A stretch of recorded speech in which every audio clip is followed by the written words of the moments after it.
Viral হওয়ার জন্য মানুষ কী সব করে এটা ভাবা যায় না। কেউ স্বামীকে বিয়ে করায়, কেউ খারাপ ভিডিও তৈরি করে, কেউ অন্যের আইডি ফেক পেজ খুলে, আবার হ্যাকাররা বড় বড় আইডি হ্যাক করে নিয়ে যায়। আর জান্নাত তুহার কথা না হয় বাদই দিলাম, আরও আছে কিরিম আপা। হ্যালো এভরিওয়ান, আসসালামু আলাইকুম। সবাই কেমন আছেন? সৈয়দ ফ্যামিলি, টিয়া অফিসিয়াল, ভূতম পেশা, এই পেজগুলো খুবই ভাইরাল। এই টিয়া ভাইরাল হওয়ার জন্য স্বামীকে বিয়ে করান, তারপর সবাইকে দেখালো তারা সবাইকে নিয়ে খুবই ভালো আছে। টিয়া, আখি, তাদের স্বামী আহাত, আগেরও একটা বউ আছে, মেয়ে আছে, এখন আবার জিনে ধরেছে, কী সব নাটক শুরু করেছে। ছোট বউ আখি চলে গিয়েছে, এখন তারা কেউ ভালো নেই। আমার কথা হলো, ভাইরাল হওয়ার জন্য স্বামীকে বিয়ে করাতে হবে কেন? ফেসবুক প্ল্যাটফর্ম আমাদের প্রতিভাকে জাগিয়ে তুলে কিছু করার জন্য স্থান তৈরি করে দিয়েছেন।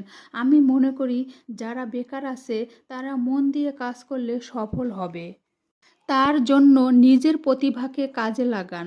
আল্লাহ আমাদের সবার মধ্যে কিছু না কিছু স্পেশালিটি দিয়েই বানিয়েছেন। সবার মধ্যে কিছু না কিছু গুণ আছে, তা দিয়েই আমরা কাজ করি।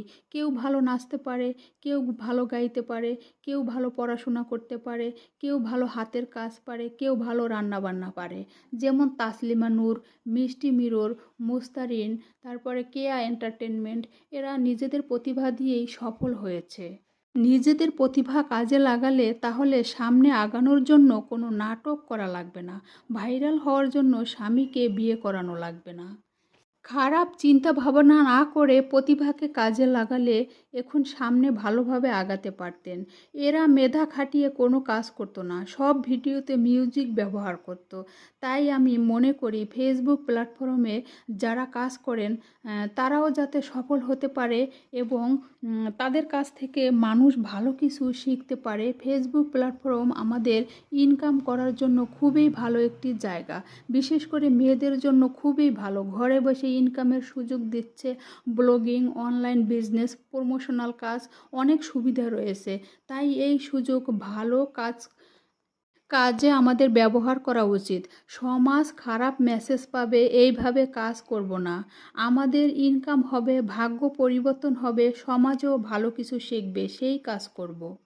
কথা বলতে বলতে আমি চিকেন মোমো তৈরি করে নিলাম। চিকেন মোমো তৈরি করার জন্য আমি হাড় ছাড়া মাংস নিয়েছিলাম। সেই মাংসর ভিতরে যা যা মশলা লাগে সেগুলো দিয়ে আমি ব্লেন্ড করে নিয়েছিলাম। তারপরে হচ্ছে রুটি তৈরি করলাম। রুটি তৈরি করে 2টা রুটি বানিয়েছিলাম। রুটিগুলো বানিয়ে তারপরে হচ্ছে গ্লাস দিয়ে কেটে তারপরে আমি মোমোর শেপ দিয়ে নিয়েছি। তারপরে এই তো ফাইনালি আমার মোমোগুলো বানানো হয়ে গিয়েছে।